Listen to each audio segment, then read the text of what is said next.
Supply concerns are leading to bare shelves right now, and it's not expected to get any better anytime soon. In just a minute, we're going to speak with someone who says if you don't order Christmas gifts by October 30th, you'll be celebrating in January. Is that right? Heatha Herzog will join us. She's outside Bloomingdale's in New York, and she'll join us in a minute. Today, though, the president finally addressed the supply chain problems, meeting with business and port leaders to try to find a way to clear the logjam. But the White House insists he's been dealing with it all along. He's been working on these issues for months. I mean, I know it's been up in front in the news in the last few weeks, but these are issues the president's been focused on since he took office. It's a fundamental challenge as the economy is turning back on, and one he's been focused on from the first day. All right, in a few minutes, we'll be asking the obvious question then. If the president has been dealing with the supply chain issue since day one, why are things so bad today on day 266? Now, on top of the supply chain issues, prices on goods, the things we buy, up again, 5.4%. That's compared to last year at this time.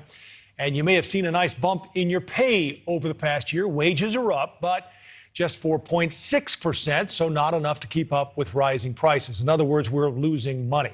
The countdown starts early this year. There are 73 days until Christmas, just 46 until Hanukkah. And our first guest says you actually have a lot less time than that. Heatha Herzog. Heatha, it's great to have you with us. I have to admit, I'm a last-minute shopper. You're telling me I'm in big trouble. Most of us are, and I have a big number for you, and that's 500 million. That is how many containers are off the shore of Los Angeles right now, just floating around in that ocean. And that number is growing as these ships are waiting to dock. Now, these containers have everything from bicycles, Christmas decorations, electronics, even in some cases, they have toilet paper. These are all containers that need to get to the store. And what we're experiencing right now is a second supply chain shock. So that's basically a perfect storm of product that needs to get into the stores and not enough people to deliver those products in time for us to buy them and potentially give those out as gifts. People, I'm sure, watching this, Heatha, will say, how in the world did this happen? How did we get here? Couple reasons. I mean, obviously, the biggest one is because of COVID, and we keep having this, a variant pops up. We have, as you know, Vietnam has shut down because of this COVID variant that is rising, and a lot of the retail production that comes out, the Nike sneakers, clothing, that all comes out of Vietnam. So that when there's arrested development of production, you're not going to be able to get that product even, shipped in the first place. But once it gets here, there's no way to get that product into the stores. Right. There's a lack of labor. And I had just spoken to someone who is a truck driver for one of the retail partners that President Biden had mentioned. And he was saying that the hours are increasing. However, there's a mandate. They could only drive about 11 hours until they have a 10-hour break. So the work is increasing for them. But unfortunately, there's not enough labor. Yeah, even if we get things running 24/7, which is what the president wants, I can't imagine this clears in a month or even two.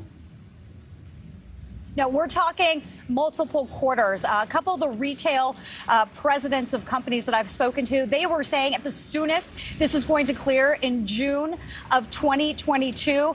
Other retail leaders are saying that it might not clear until 2023. And I was looking at a study from Oracle. 92% of consumers feel like this supply chain shock is going to have an impact and give them real fear about trying to get those gifts. And 66% think that they're going to have real issues trying to get those presents for the holiday season. Yeah, what are you hearing from other retailers? Is there one particular sector, Heatha, that you think is going to get hit harder than others?